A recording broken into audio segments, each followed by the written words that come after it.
반갑습니다. 부동산 전문 변호사 이승현 변호사입니다. 이번 시간에는 주택 임대인이 자기가 살겠다라고 해서 임차인을 내보내놓고는 이게 거짓말이었던 것이죠. 실제로는 더 보증금을 많이 받기 위해서 다른 세입자를 들여놓은 경우에 이 억울한 임차인은 어떤 조치를 취할 수 있는지 그 방안에 대해서 살펴보도록 하겠습니다.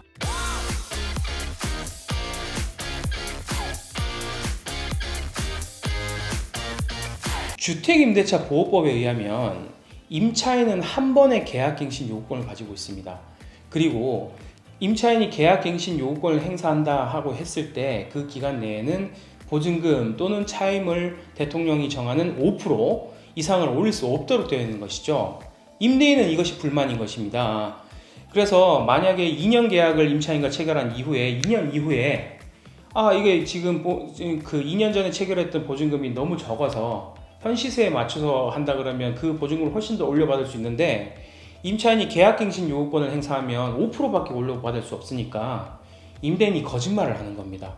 임대차 보호법 상으로는 임대인이 자기 또는 직계 존속 또는 비속이 그 해당 주택에 직접 거주하는 경우에는 임차인의 계약갱신 요구권을 거절할 수 있는 권리가 있기 때문이죠. 문제 상황은 이렇습니다.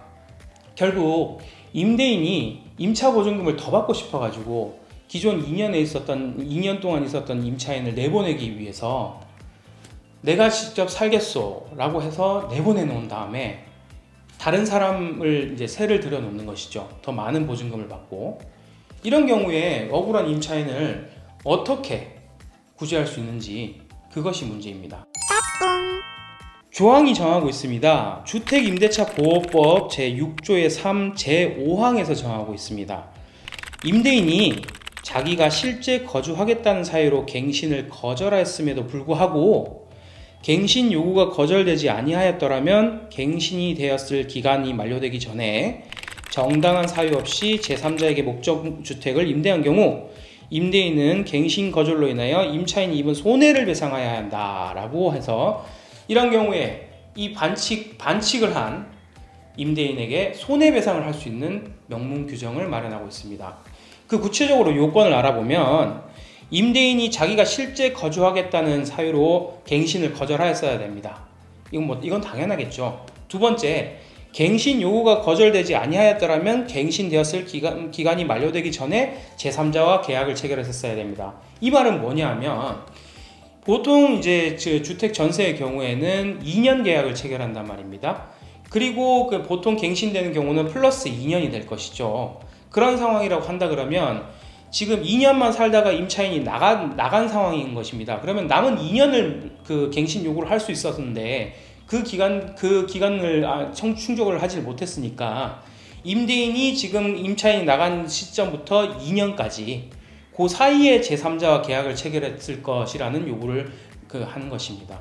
세 번째, 임대인이 제3자에게 그 해당 목적 주택을 임차하는 그런데 정당한 사유가 없을 것이라는 요건이 필요합니다. 실무상으로는 이 정당한 사유가 있는지 여부가 가장 문제가 됩니다. 이것이 바로 임대인이 행사하는 가장 큰 항변 중에 하나인데요. 예컨대 이런 것입니다. 임대인은 이런 얘기를 하는 것이죠. 내가 진짜 그때 당시에 임차인 보고 나가라고 할 때는 내가 살 생각이었어. 근데 갑자기 정부가 이렇게 가계대출 금리 방안 어떤 금리 정책이 바뀌어가지고 은행으로부터 대출을 받지 못하는 바람에 내가 제3자에게 임대를 할 수밖에 없었던 거야. 그러니까 이거는 정당한 사유야.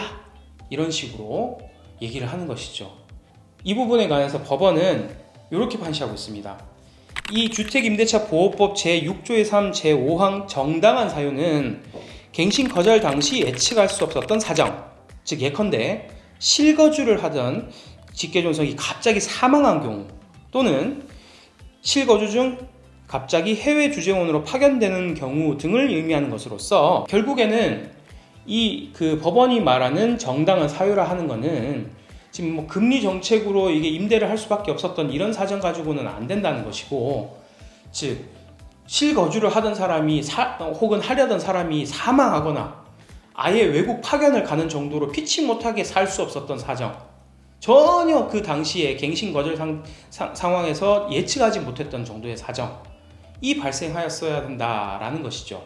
그래서 금리 정책이 바뀌는 부분에 관해서는 전혀 예측하지 못했던 사정이라고 판단하지 않는 겁니다. 이 정도는 어느 정도 예측할 수 있었던 거 아니냐, 사망 이런 거 정도에 준한다고 보지 않는다는 것이죠. 결국에는 이 임차인이 이런 부분에 있어서 억울한 경우에 손해배상을 구할 수 있다라는 점에서 알아보았습니다. 이번 시간에는 임대인이 자기가 살겠다고 거짓말해놓고 임차인을 내보는 경우에 임차인이 임대인을 상대로 손해배상 청구를 할 수 있다는 점에 대해서 알아보았습니다. 다음 시간에도 유익한 영상으로 찾아뵙도록 하겠습니다. 감사합니다.